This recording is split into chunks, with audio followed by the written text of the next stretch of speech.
Name ist Alfredo Heberli.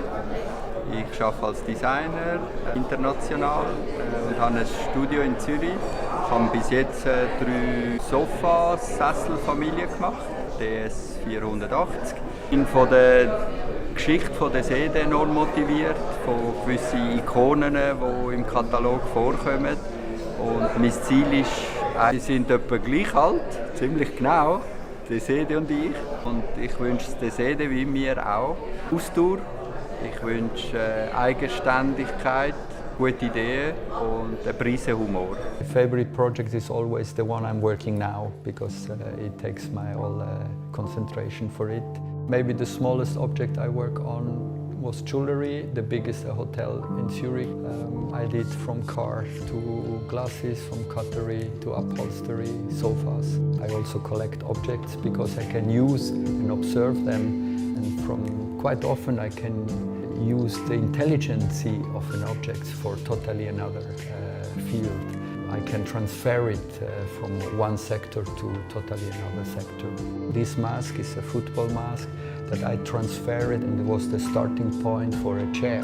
What you see here, it's a glove that I bought in Spain, and I used this glove for a fabric collection for Quadrat, where I was inspired by fragments of different leather colors.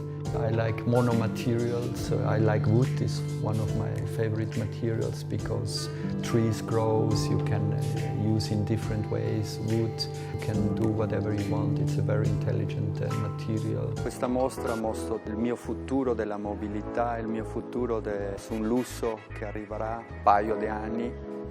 Dietro si vede un oggetto, una dimensione di 10 metri per 4 metri e mezzo d'altezza. È un avione, non è una barca e non è un'automobile. Una cosa ibridica che conclude tutta questa immagine tridimensionale. Nella mostra si vede anche pensieri, tanti pensieri di questo futuro complesso. Ho provato di mostrarlo un pensiero tridimensionale, nel senso che ho fatto oggetti, ognuno racconta una piccola vita, tutto insieme crea questo mondo sferico. E il lusso è non di andare con un'automobile di A a B in una forma molto diretta, molto veloce. Il futuro sarà forse andare di A a B con una forma elegante, guidare, e per quello che è entrato subito la BMW, la 7, che chiamo la macchina più lussosa della BMW, e io ho portato questo volume della 7 e inserito dentro a questo nuovo veicolo che ho creato, che pensando che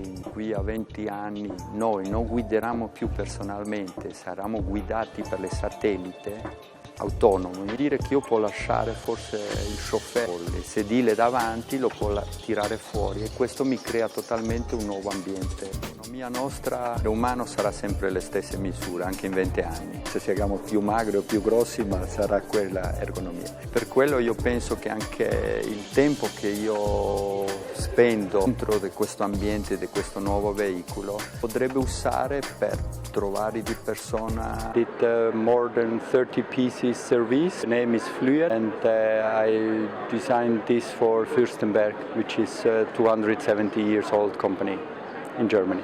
The thematic is precision and poetry, so I try with very precise lines to design an object, 30 objects, which are in a way poetic with a very precise soft line. So I try to reduce it, but still then give them a little bit of design. So it was something in between tradition and modernity. Of course, when I just started with my studio, it was a little bit more difficult, especially because I really went to a lot of fairs to see, and when you go to a fair, you spend a few days there, you are totally destroyed because you see so many things, and then you believe that you will not come up with a new idea. But after the years running my studio, I figure out it doesn't matter what, you are unique in a way. Your ideas combining with a company that produce something that has a quality on some techniques,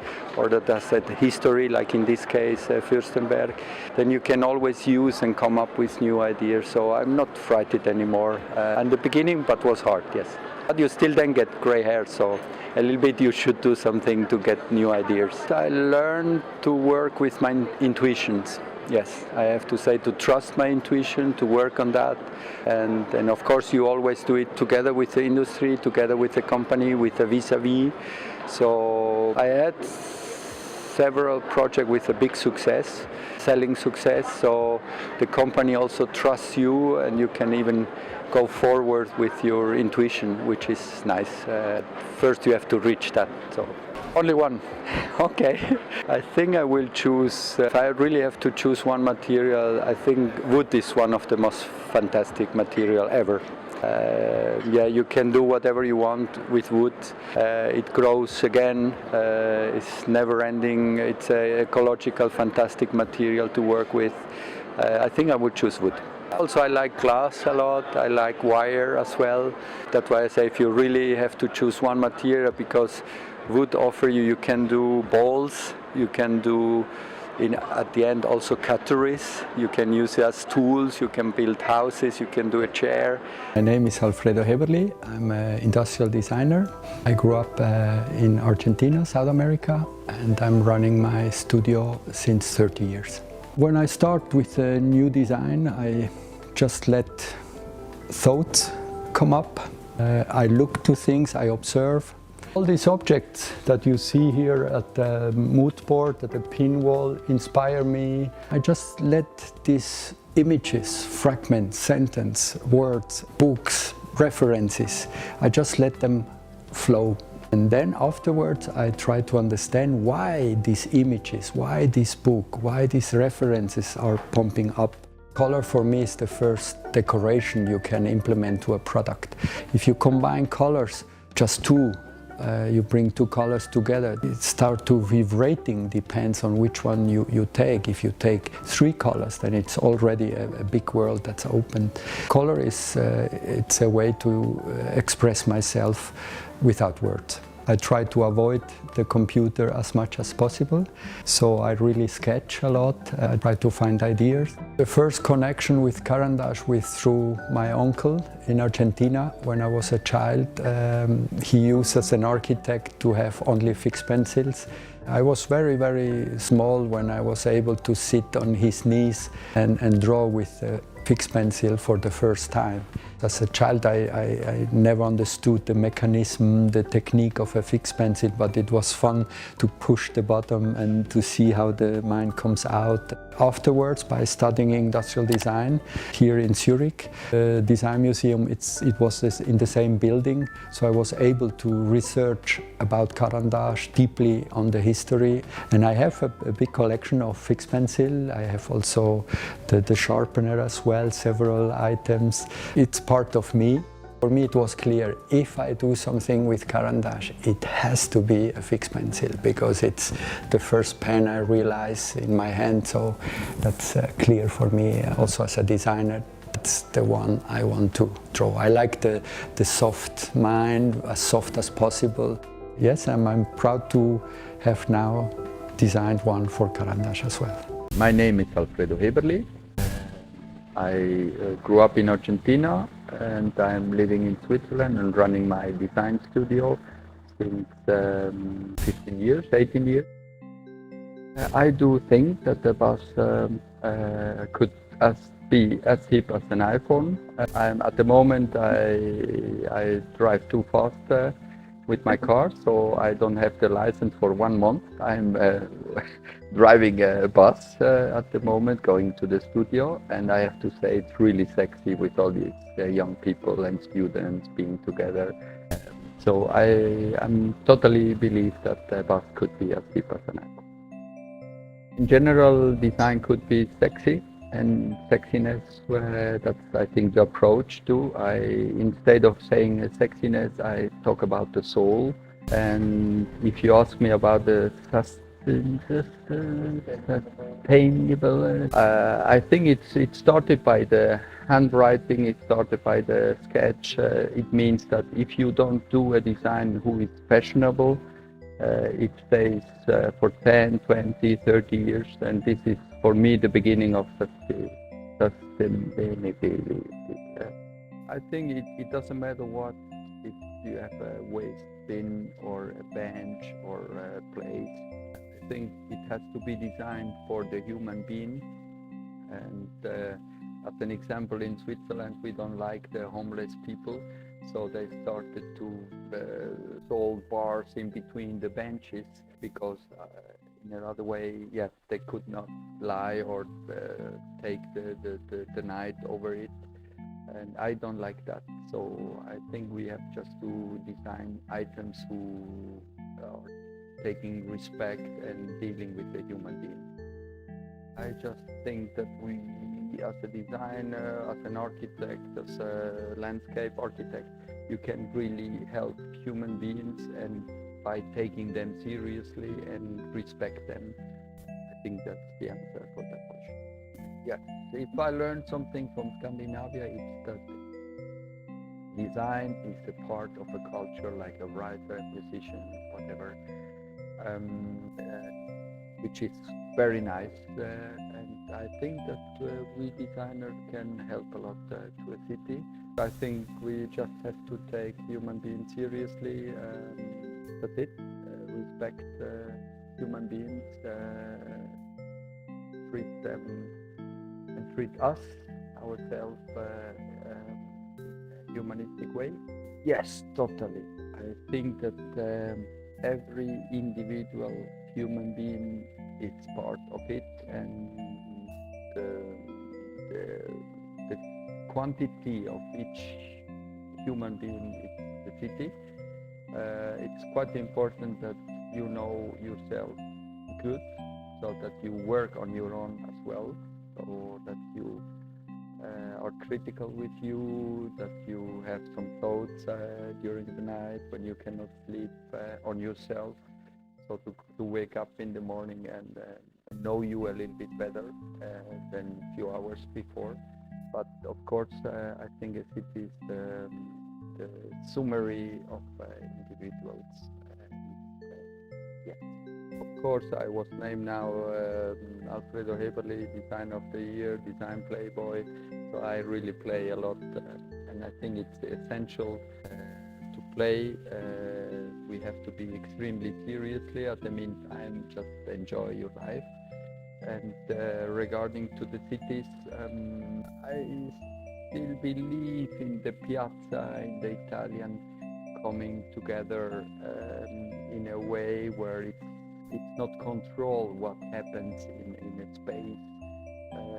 Of course, it doesn't work in every country because, like in Scandinavia, we have cold, like in Switzerland, we don't have so much sun, etc., etc. But I believe in these open spaces where it's not clear for what you can use it. It's a pity that when young people use it for I don't know, roller, for skates, I don't know, to do some movement sport or break dance, and the police comes and stop this kind of thing. I'm totally not agreeing. We have to be more generous for new ideas, and that sometimes I'm missing that in the middle of Europe. Very good question. I think that design and architect, they do 90% just for the greed, and that's exactly what you see at the fairs. Not in this fair, this is a small one, but in the big fairs like Milano, Cologne, whatever. That's a little bit a pity. I think we have to do it for ourselves, yes. As a level to reach, yes, but not for masturbation reason what design architect do that. Yeah, I'm totally agree. During my study, I figured out that I'm room oriented. That's the size I can deal. So I can go from jewelry to room size, house size. I could not design any skyscraper because you design it as a model. At the end, it's like, I don't know, 40 meters high or even 200, which is strange for me. But of course, if you ask me how could the city look like in the future, I think Fifth Element is a nice movie. I don't know, like cars who are just flying, I don't know, several layers of it. For me, this is a little bit the future. But I hope also that we have a lot more nature, trees, lakes. The balcony are as big as a piazza. I think the best answer for that question was the Japanese pavilion in Venice this year. Redo Häberli has his first solo exhibition here in Zurich. Redo, the exhibition is called Surround Things. Can you tell us a little bit about the title? Like maybe you know, I study here in the same building. I finished my study 70 years ago, but during the study I found out that I was more interested in the size of a room, of a building, and not more, not of a skyscrapers and just a single house. So I found out that I also was very interested in surroundings, in objects that are around me, so I can use my experience to create something new. And the world's plays with surroundings and surround things, so around objects. So it's a game with words. Yes, yeah. Of course. I'm showing a lot of ideas surround my things, my objects. So that's how it came. We have a part in the exhibition where you show the design history of Switzerland, and as far as I have read things of you, design history is always very important in the creating process. Yes, for me it's important first because there are a lot of people and people that are not alive anymore but who create fantastic things. So it's not only me, Alfredo Häberli, the designer, there are other ones more important. In the meantime, it's also a respect that I have for that, but also an inspiration, a pool of inspiration for me, and that's why. You have some idols, I presume. Who is it? Who are your idols in design? Oh, there are so many that we can just talk about that alone. But you mean Swiss idols? Yes, Swiss like Kurt Tutt or Hans Bellmann. I like very much the two people. That Hans Bellmann is not so known. Kurt Tutt a little bit more, and then maybe Inslee. Yes, no, not everyone knows. Your things that you are designing, they are regarded like functional, precise and charming. Is that possibly a mixture about your nature? You are born in Argentina and you came with 13 years to Switzerland. Yes, of course. I was geprägt. That means, I had a very strong influence from the university here, from the school, and that was more the function. And afterwards, working with the Italian, I figured out that we can talk a lot about beauty, which I was not able to talk during the study. So I think the charming one is a little bit my Argentinian side, the Latin side. I like to make with the eyes like that, you know. I don't know how you say, like a ring with the eyes, because it gives a little bit of légèreté, a little bit of distance to your own work. I saw once a photo of your atelier, and I saw a lot of things hanging around the walls, and I read something like you're a collector of things. So if you get, if you're asked to design an object, you're collecting things around that object? Yes, I have to say that there is no scientific idea behind the collection. It's just object that sometimes I even don't know for what you can use it, or I take it or I buy it because there is a way how it was used, or a special way how it was used, or there is a special idea behind that I could maybe use it for something totally different. It's also but the admiration to anonymous design, so they are really not expensive objects, they are just objects done by the industry. So it could be a screw, it could be something done in rubber, because I'm working on some other rubber objects, so I try to learn how it was produced, so it's just to learn. Observe. I always say observing is the best way of thinking. So sometimes it took me like years to find out for what you can use it, because I found it. I had a quick view around the exhibition and I saw a lot of things out of a kitchen. And you said once, the kitchen is the soul of a home. So are kitchen objects especially important for you? Or especially interesting? No, I grew up with restaurants and hotels, so I'm coming from a hotel family and restaurant. So I figure out that I spend more time in the kitchen than in the living room, and of course you are just, your childhood is very important for your future, so for me was the kitchen, and that's why I love so much everything that is around the kitchen.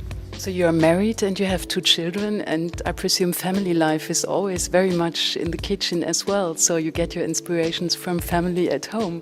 Yes, that's true, and I met my wife 22 years ago here in the museum, and we are together since then, so it's a very nice space to be, and of course the family is very important for me. It gives me also a lot of relaxation concerning the pressure that we have in the everyday, pressure that I give myself because I want to do one step forward, and what I know from the history is that's very good always to just go home and be like we are all the normal man and normal father. And maybe sometimes often the first feedback as well, of the feedback from your from the people who are working in your department. Yes, of course, I have 7 employees, and it's a nice family. It's my second family. I always say I have 7 employees because we are not 8 because I don't work, so I never count myself. But of course, it's very important. I mean, design in general is always a ping pong with the client, it's a ping pong with the engineer, it's a ping pong with my employees.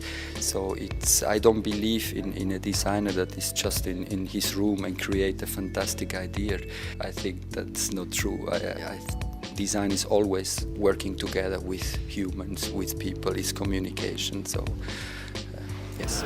If you could choose 3 objects to design, what would that be? Chair and the glass. So very normal things which you have to use in normal life, not a car or... So the dream. Yeah, the dream. the That's dream. something. Maybe Yeah. something which... Okay, now I understand. Yes, I would like to design a pencil. I would like to design a sailboat. I would like to design a theater stage. I don't sail, so I have to go in deeply in this theme. So I will maybe start sailing if I have to design a sailboat. We hope the audience has heard what Alfredo Heberli wants to design in the future. Yes. But it doesn't matter what it's just always interesting. You have to go in too deeply to the theme and create out of it something. So I'm not worried about it, even if it is complicated.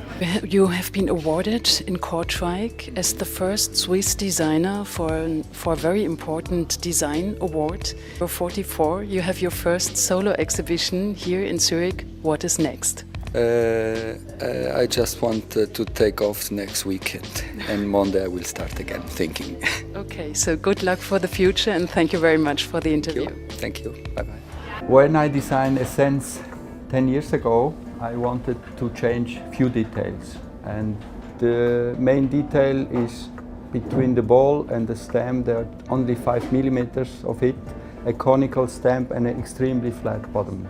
When I this year designed Essence Plus, the main work was on the shape of the ball, because it's extremely feminine compared to Essence, and it has a fantastic sound. Looking to this elegant shape, I think that Essence Plus is for festive people, for people who just love wines.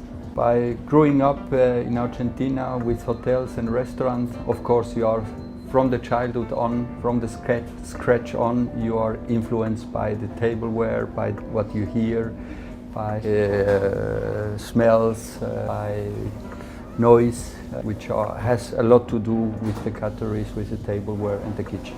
I think essential on wines is the character of each wine and not the shape of the glasses. I really like wines a lot, and I love very much red wines. I would love to have Malbec from Argentina out of this big glass.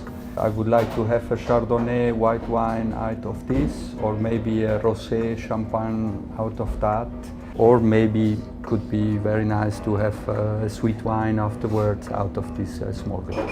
Devo dire che il mio rapporto con la luce è stato da sempre la lampadina di Edison. Io sinceramente con quella luce lì mi vengono le più belle idee. Devo dire che la sostenibilità per me è stato sempre un tema. Io la faccio della forma che non disegno in moda, cioè non faccio styling che viene bene solo quest'anno. Per me il design deve essere da lungo tempo. Per quello io penso che già quello è una sostenibilità e dopo chiaramente tratto di usare il più meno materiale possibile. Mi piacciono tantissimo le bambine perché non usano la testa, cioè non viene il rifletto. Usano molto il stomaco e in 2 secondi loro hanno la capacità di dire mi piace o non mi piace. È una cosa che noi adulti si può imparare moltissimo di loro. Quando ho stato papà ho capito e ho visto la vita totalmente diversa. No? Per quello per me fare lavori per bambini è una cosa molto diretta e mi aiuta a me anche a vedere la vita con un'altra forma. Io penso che la tecnologia è oggi una possibilità molto importante di andare avanti nella storia del design, ma tecnologia per se stesso non mi interessa a me, per quello in questo tessuto Animals per la quadra ho usato il colore fluorescente che si vede quando uno spende la luce, quando è in buio. In questo senso devo dire che anche l'idea di usare il colore fluo è arrivato da mio figlio Luc, perché lui aveva le stelle fluorescenti, per quello le devo ringraziare a lui e forse darle anche le royalties perché l'idea è stata la sua. Il design per me è la vita del giorno quotidiano, tutto.